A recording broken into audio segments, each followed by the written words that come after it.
Bonjour et bienvenue sur le podcast Murmuréquin. Moi c'est Audrey et tous les vendredis, je vous partage un maximum d'informations et de pistes de réflexion sur des sujets autour de la santé et du bien-être, autant équin qu'humain. L'objectif de ce podcast est de vous apporter de la sérénité et de la sécurité dans votre couple cheval-cavalier en vous permettant de gagner en compréhension du monde équin sans jugement, mais surtout avec une bonne dose d'humour, de bonne humeur, de passion et d'ouverture d'esprit. Bonne écoute! Bonjour à toutes et bienvenue dans ce nouvel épisode du podcast Murmuréquin. Alors, vous avez vu le titre, donc vous savez de quoi on va parler. Mais si vous voulez comprendre à peu près tout l'historique qui s'est passé entre Alpha et moi, je vous invite à écouter les épisodes 32, 42 et 94 de ce podcast avant d'écouter cet épisode. Bien évidemment, c'est l'épisode que vous écoutez là, vous pouvez l'écouter de manière totalement indépendante, mais si vous voulez tout le contexte, si vous voulez tout l'historique, allez écouter d'abord les épisodes 32, 42 et 94. Pour reprendre quand même, grosso modo, l'histoire, vous savez, le petit résumé de la saison précédente avant d'attaquer la nouvelle saison d'une série. Donc, Alpha a eu des ulcères gastriques qui ont été diagnostiqués en avril 2022. Suite à ça, ils ont été traités. Le traitement a été très très bénéfique, c'est-à-dire qu'Alpha a vraiment bien changé de comportement, il était vraiment mieux. Il était vraiment plus calme, il était plus apaisé, il était plus posé. Mais moi, pendant l'été 2022, j'y arrivais pas avec lui. J'y arrivais pas. J'arrivais pas à retrouver un lien avec mon cheval. J'étais épuisée d'avance de me dire, mais en fait, va falloir que je recommence encore tout à zéro, encore un débourrage, etc. Même si je savais que ça allait aller plus vite, j'y arrivais plus. Donc, en septembre 2022, j'ai pris la décision de me séparer d'Alpha.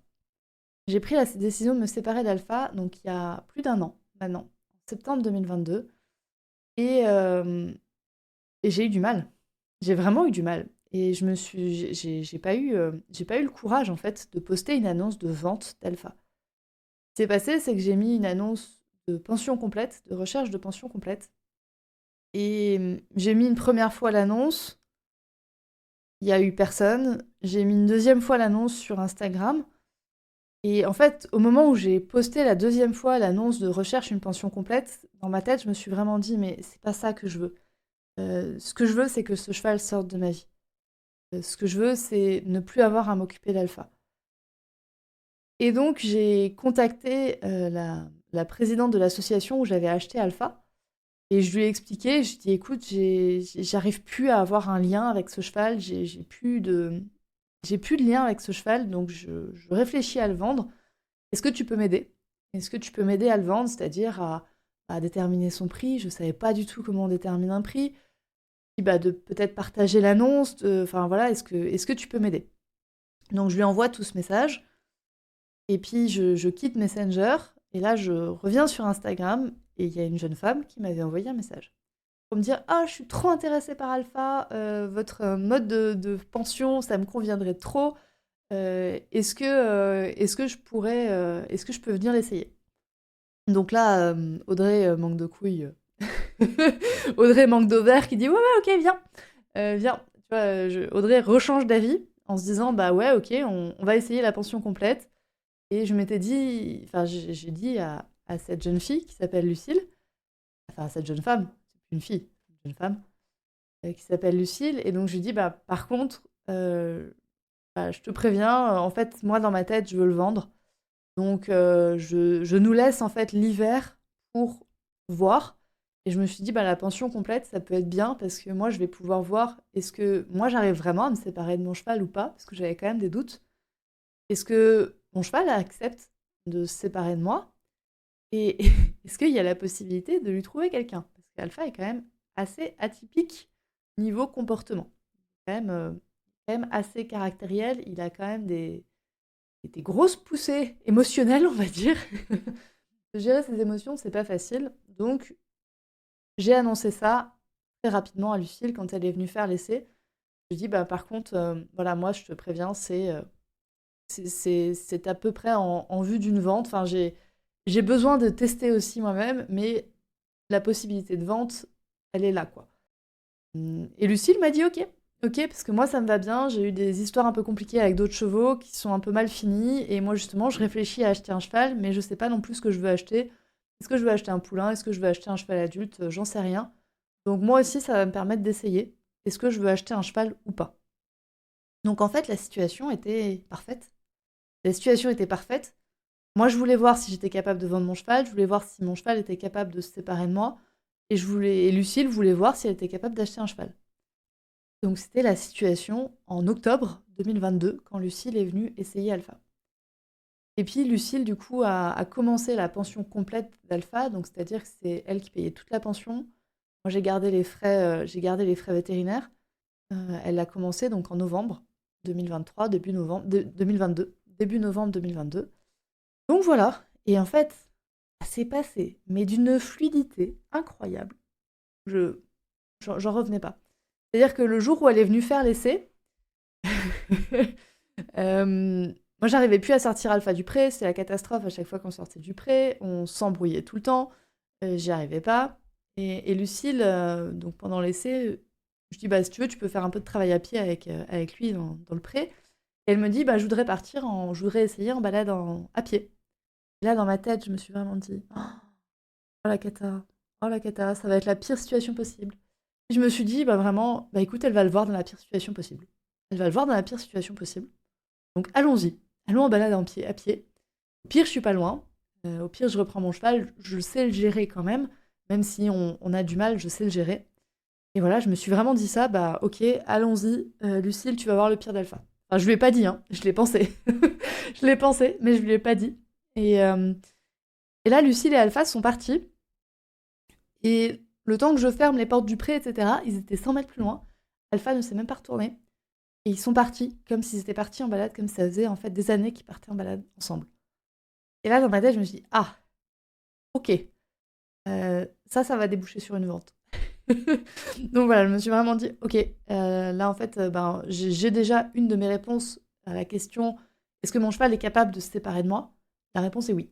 Mon cheval est totalement capable de se séparer de moi, il n'a pas besoin de moi. Il n'a pas besoin de moi, il est capable de créer un lien très rapidement avec quelqu'un d'autre. Donc première réponse, le jour de l'essai, pour moi. Donc une des trois réponses une des trois questions était répondue le jour de l'essai. Donc Alpha est capable de se séparer de moi. Et donc Lucille prend Alpha en pension complète, et ça se passe très très bien. Ça se passe très très bien. Ils font des choses ensemble. Lucille respecte énormément le rythme d'Alpha, parce qu'en fait elle a pas non plus envie d'aller plus vite.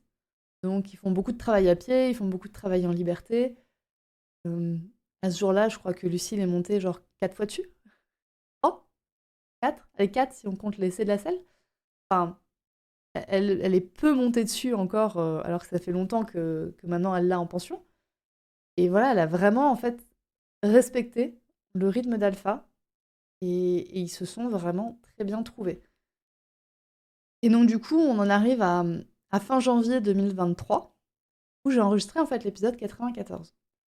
J'ai enregistré l'épisode 94, et cet épisode, il m'a fait un peu... J'ai des épisodes thérapeutiques comme ça dans le podcast. Vous le savez pas, mais il y a des épisodes, l'enregistrement de certains épisodes m'aide énormément, moi, à avancer sur mon chemin. L'épisode 94 en a fait partie. Et en fait, quand je l'ai enregistré, cet épisode, je me suis dit, bah ouais, je vais le proposer à Lucille. Je vais le proposer à Lucille. Donc en gros, j'ai enregistré cet épisode, je sais plus, le mardi. Le mercredi, j'ai parlé à Lucille. Et le vendredi, il est sorti. Et en fait, Lucille venait de faire une semaine de vacances. Et cette semaine de vacances, donc, où elle était loin d'Alpha, bah, ça lui a fait dire qu'en fait, elle voulait rester avec Alpha. Elle voulait rester avec Alpha. Donc on a eu la même semaine, en fait, les deux autres réponses qui nous manquaient, à savoir, est-ce que moi je suis prête à vendre Alpha? La réponse était oui. Et ensuite, la réponse, est-ce que Lucille est prête à acheter Alpha? La réponse était oui aussi. Donc Lucille avait aussi eu ses réponses. Est-ce qu'elle est prête à racheter un cheval? Oui. Est-ce qu'elle veut racheter Alpha? Oui. Donc du coup, ben, fin janvier, ça s'est fait. Fin janvier, en fait, pour moi, enfin Lucille m'a dit oui, je veux acheter Alpha. Moi je lui ai dit, est-ce que tu veux acheter Alpha? Elle m'a répondu oui. Et puis alors pourquoi je vous enregistre cet épisode qu'en octobre 2023, alors que je vous dis que c'était réglé en janvier 2023? Donc pourquoi je mets 10 mois, enfin 9-10 mois à enregistrer cet épisode? Parce qu'en fait, du coup, on a pris notre temps. On a vraiment pris notre temps parce que Lucille, en achetant Alpha, s'est dit bah, je veux rester dans le pré où on est. Donc il n'y avait aucune obligation de faire une vente rapide. Moi, j'avais pas besoin d'argent. Et du coup, on s'est dit bah, on va prendre notre temps en fait. On va prendre notre temps, on va prendre le temps qui est nécessaire à moi, qui est nécessaire à Lucille, qui est nécessaire à Alpha. Et donc, du coup, bah, la suite s'est fait de manière assez fluide. C'est fait de manière assez fluide parce que du coup, bah, moi, je me suis de plus en plus éloignée d'Alpha depuis 9 mois. Lucille, elle, s'est de plus en plus rapprochée d'Alpha. Enfin, et Alpha s'est de plus en plus rapproché de Lucille aussi. Et donc, du coup, ça a permis une transition qui a été ultra fluide et qui est passée très, très inaperçue. Vous voyez, il n'y a pas eu de date énorme. Enfin, il n'y a pas eu de gros changements. Il n'y a pas eu de... Enfin, Alpha a continué sa vie dans le pré avec Lucille. Et nous, on a intégré Lucille au fur et à mesure de notre vie dans le pré aussi. Et bah voilà. Donc en fait, c'est une histoire sans grande histoire en fait. Une histoire sans histoire, ça se fait de manière très fluide. Maintenant, du coup, j'ai envie de vous parler de mon ressenti en fait à vendre un cheval. Et vous avez maintenant l'histoire avec Alpha. Là, je vais vous parler de mon ressenti et des réactions que j'ai eues de mon entourage quand, au fur et à mesure, je leur ai annoncé, parce que du coup, ça m'a permis aussi ça, d'avoir le temps d'annoncer en fait au fur et à mesure la vente d'Alpha. Et moi, la première réaction, en fait, enfin, je vous ai dit, en septembre 2022, j'avais très très honte de vendre mon cheval. J'avais vraiment très honte parce que moi, on m'a appris en fait que quand tu lis ta vie à un animal, tu restes responsable de cet animal à vie. Et donc, j'avais très honte de changer d'avis. J'avais très honte de changer d'avis, de me dire, bah oui, en fait, j'en veux plus. En fait, je veux me séparer d'Alpha. Et j'en avais vraiment très très honte. C'était vraiment pas quelque chose que je voulais faire. Enfin, c'était le regard des autres me posait vraiment problème. Je me suis dit, mais il y a personne qui va accepter. On va me prendre pour une mauvaise humaine. On va me prendre pour une mauvaise propriétaire. Quelle légitimité j'ai à décider de vendre un cheval juste parce que je m'entends plus avec. C'est pas une raison, ça, de vendre un cheval, Audrey. La seule raison de se séparer d'un cheval, c'est en fait par la mort du cheval, ou de moi, mais normalement de mon cheval en premier. C'est la seule raison, et encore, cette mort, tu vas la retarder le plus possible, tu vois. Enfin, c'est vraiment ce que je me disais dans ma tête. Et donc, j'ai eu tout un process à avoir de changer d'avis, de changer mes réflexions. Et ce qui m'a aidé, c'est de considérer en fait ma relation avec mes chevaux comme la relation que je peux avoir avec des amis ou voire des relations amoureuses. Alors, ça va être très très anthropomorphique, je sais. Moi, c'est ce qui m'a aidé. Donc maintenant, cet épisode s'adresse aussi peut-être aux personnes qui ont envie de vendre leur cheval et qui osent pas, ou des personnes qui ont vendu leur cheval et qui en ont honte. Mais moi, ce qui m'a aidé, c'est du coup de considérer mes chevaux comme des amis humains. Et en fait, avec des amis humains, on ne reste pas amis à vie. On reste pas toujours amis à vie. Des fois, on reste amis à vie, et des fois non, parce que nos vies changent, parce qu'il y a un côté qui a changé, ou l'autre qui a changé, ou les deux qui ont changé en même temps. Il y a des histoires qui s'éloignent, il y a des amitiés qui se détendent, voire qui se rompent, de manière totalement naturelle. Et l'autre point, c'est que je me suis dit, en fait, je serais terriblement égoïste avec une amie humaine si je cherchais à tout prix, en fait, à maintenir la relation. Et là, c'est là où je me suis projetée un peu plus dans un couple amoureux. C'est-à-dire que si maintenant, en fait, je me rendais compte que mon conjoint était plus heureux avec quelqu'un d'autre, quelle raison j'aurais de lui dire non, on reste ensemble parce qu'on a décidé qu'on restait ensemble jusqu'à notre mort? Ben non, c'est cruel en fait. C'est ultra cruel pour tout le monde. C'est cruel, ce serait cruel pour mon conjoint de dire bah ouais non mais t'as trouvé quelqu'un d'autre, enfin ta vie se sépare de moi, t'as envie d'autre chose, non je t'interdis parce qu'on reste ensemble. Ce serait ultra cruel de lui dire ça. Ce serait ultra cruel pour moi aussi de m'imposer ça.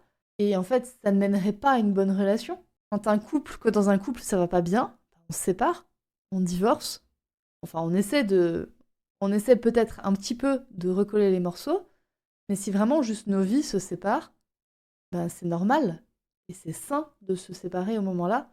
Et donc c'est vraiment ça qui m'a aidée et de me dire bah oui en fait ma vie a changé depuis que j'ai Alpha. Et la vie d'Alpha a changé depuis qu'il est avec moi. Donc du coup, nos vies ont changé, juste elles ne s'accordent plus vraiment. On s'entend quand même encore bien. On s'entend encore quand même bien. Mais juste, bah, Alpha va voir ailleurs. Et il a totalement le droit. Et c'est pas du tout à moi de lui imposer de rester avec moi. Et j'ai aucune raison valable d'imposer ça à elle, parce que bah, j'ai été sa gardienne. Je ne suis plus sa gardienne. C'est Lucille sa gardienne. Et voilà, c'est pas à moi de lui imposer ça. Moi, je suis juste là. J'ai été là pour l'aider pendant un temps. On a fait un bout de chemin ensemble, et un très beau bout de chemin ensemble. Je suis très contente du chemin qu'on a fait ensemble. Et maintenant, notre chemin va un peu continuer en fait en parallèle, parce que bah, je le vois quand même à chaque fois que je vais au pré, et je suis contente de le voir à chaque fois que je vais au pré. Mais je sais qu'à un moment donné, bah, on se séparera. À un moment donné, soit c'est moi qui vais peut-être déménager, soit c'est Lucille qui va peut-être déménager, et on se séparera. Et comme une amitié, des fois, on se sépare au fur et à mesure. Bah, justement, il y a un déménagement, il y a des changements amicaux, il y a plein de choses qui changent, et on se sépare au fur et à mesure sans avoir de point de rupture, sans avoir d'engueulade. Et moi, c'est ça qui s'est passé avec Alpha. Donc je suis ravie des 7 ans qu'on a passés ensemble, et des 7 ans qu'on a passé ensemble. La manière dont on a progressé tous les deux a été énorme, dont on a progressé ensemble a été énorme, et je suis très fière du chemin qu'on a parcouru ensemble, mais maintenant, juste, nos chemins se séparent. Et en fait, au moment où j'ai pris la décision, au moment où j'ai demandé à Lucille est-ce que tu veux acheter Alpha et où elle m'a répondu oui, là il y a eu un changement, ça n'a plus été de la honte du tout, ça a été du soulagement. Ça a été vraiment un apaisement. Ça a été vraiment un apaisement de me dire bah ouais en fait c'est bon, je me sépare d'Alpha. Et du coup c'est ça qui m'a encore plus renforcée dans le fait de me dire bah c'était la bonne chose à faire. Parce que là ça fait du coup 9 10 mois qu'on a conclu ça et j'ai aucun regret. J'ai aucun regret de vendre mon cheval. De le confier parce que je sais que Lucille est une bonne personne pour lui. Je sais qu'Alpha est un bon cheval pour elle. Et qu'ils vont faire beaucoup de chemin ensemble, j'espère. Et que tout le chemin qu'ils vont faire ensemble, bah, ils vont en profiter tous les deux en fait. Ils vont en profiter tous les deux. Moi je suis là au cas où. S'ils veulent à un moment donné revenir me voir, bah, ils peuvent. Mais bah, je suis juste là au cas où. Je suis juste leur accompagnatrice et au fur et à mesure on se sépare. Et maintenant, bah, Lucille se débrouille seule avec Alpha maintenant. Donc voilà comment je suis passée en fait de la honte de vendre mon cheval à la joie de vendre mon cheval et à la satisfaction de le vendre et de savoir qu'il va être bien là où il est. Et comme dit, ça s'est fait de manière très très fluide et je suis très contente que ça soit fait de manière aussi douce et fluide pour tous les trois. Donc c'est vraiment quelque chose où je suis reconnaissante, on va dire, à Lucille en fait, de m'avoir envoyé un message et de m'avoir dit «Eh, moi je veux bien le prendre en pension complète». C'est vraiment chouette comme coïncidence. Et je suis vraiment contente qu'elle ait fait cette demande. Parce que ça nous a mené à tous les trois à être beaucoup plus équilibrés du coup dans nos vies et à être beaucoup plus heureux et épanouis dans nos vies à nous. Et en fait, dans mon entourage, ce que j'ai eu, c'est des personnes qui ont été. J'ai eu des personnes qui ont été contentes de savoir qu'Alpha avait trouvé quelqu'un d'autre que moi pour être heureux. Et j'ai eu des personnes qui n'ont pas compris. Qui n'ont pas compris parce que qui étaient en fait, qui sont comme moi, hein, qui dans leur tête disent bah en fait quand je lis ma vie, enfin quand je signe le papier de propriété d'un cheval, la carte de propriété d'un cheval, cette carte de propriété ne changera plus jamais de nom. Elle restera à mon nom. Et du coup, si cet épisode de podcast peut vous aider à réfléchir à ça et à vous dire que bah, les gens qui vendent leur cheval le font peut-être pour des très bonnes raisons, et notamment peut-être la raison que leur cheval sera plus heureux ailleurs, ben, soyez contents pour eux. Soyez contents pour eux et comme dit, bah oui, en effet, vous pouvez les inciter à faire le bon choix de personne, mais à partir du moment où la bonne personne est trouvée, vous pouvez être heureux pour nous. Comme on peut être heureux, en fait, quand quelqu'un nous annonce un divorce. C'est pas forcément quelque chose de malheureux. Et forcément, il y a plein d'émotions conflictuelles, hein. Mais à partir du moment où il y a de l'apaisement au moins d'un des deux côtés, c'est une bonne décision. Donc voilà. J'espère qu'avec cet épisode de podcast, vous comprendrez mieux pourquoi moi je vends Alpha et pourquoi d'autres personnes peut-être vendent leurs chevaux. Donc, euh, donc j'espère que vous comprendrez mieux ça. Et moi en tout cas, c'est une décision que je ne regrette absolument pas. Là, ça fait Ça fait en fait presque 1 an que j'avais décidé de vendre mon cheval et que j'ai pas de regrets du tout. Que je suis contente de la manière dont ça s'est fait. C'est un peu tout ce que j'ai à dire. Je suis contente d'avoir vendu mon cheval. C'est bizarre, hein. Ça me fait encore bizarre de le dire. Mais c'est ça. Je suis contente d'avoir vendu mon cheval. Et du coup, j'ai encore Whisper. Je n'ai pas vendu Whisper, j'ai juste vendu Alpha. Et je voulais juste vous dire à quel point, en fait, la décision de vendre Alpha m'a rapproché de Whisper. M'a rapproché de Whisper et de me dire, bah oui, mais en fait, j'avais plus de temps pour Whisper. J'avais plus de temps, j'avais plus d'énergie mentale, j'avais plus d'envie aussi d'être avec Whisper. Et du coup, ben, notre relation a vraiment changé aussi, c'est encore approfondi. Je pensais pas qu'on pouvait l'approfondir encore plus, la relation qu'on a Whisper et moi. Mais si, ça a été le cas. Donc vous voyez que les personnes, enfin, ouais, les personnes, j'allais dire Whisper, qui est impacté aussi par notre décision, bah pour lui aussi, ça a été une bonne décision. Il reste encore avec, alors j'allais dire son pote, mais je suis pas sûre qu'ils soient vraiment, vraiment potes. Ils vivent bien ensemble, ils cohabitent bien ensemble, mais je sais pas s'ils sont... Je pense que Alpha est le pote de Whisper, mais Whisper est pas le pote d'Alpha. Mais toujours est-il que du coup, bah, ma relation avec Whisper s'est encore approfondie. Et ça, je pense que c'est une grande leçon aussi que je vais en tirer, c'est que là, actuellement, dans ma vie, j'ai pas la capacité de prendre soin correctement de 2 chevaux en même temps. Et alors, ça ne concerne que moi, hein. Mais je pensais qu'en fait, plus on multipliait les chevaux, plus on multipliait le bonheur. Le rêve de petite fille, plus on a de chevaux, mieux c'est.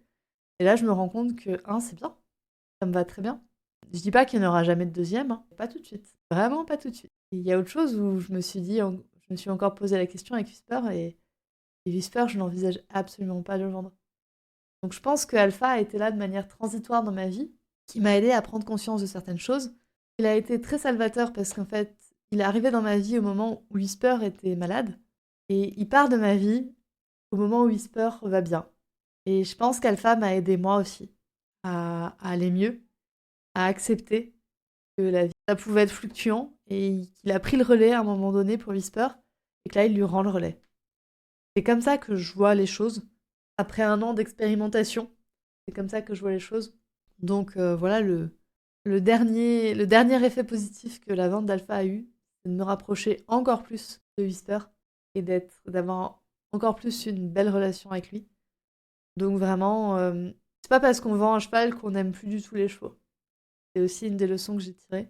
On peut vendre un cheval et quand même aimer les chevaux, et les aimer tous, et aimer celui qui reste encore plus. Voilà pour moi. Je sais que c'est que mon histoire, hein. Je sais que là, cette partie avec Whisper, c'est vraiment que mon histoire. Autant la partie avec la vente d'un cheval et la relation amicale qu'on peut avoir avec un cheval, ça concerne pour moi tous les propriétaires de chevaux. Mais la relation là, qui a évolué avec Whisper, c'est vraiment propre à moi. Et je sais que ça, il y a d'autres personnes qui ne l'ont pas. Enfin, quand ils vendent un de leurs chevaux, c'est pas pour ces raisons-là. Donc chacun a ses raisons de la vente. Et voilà. J'ai plus rien à ajouter. J'ai plus rien à ajouter. Donc j'espère que cet épisode vous aura plu.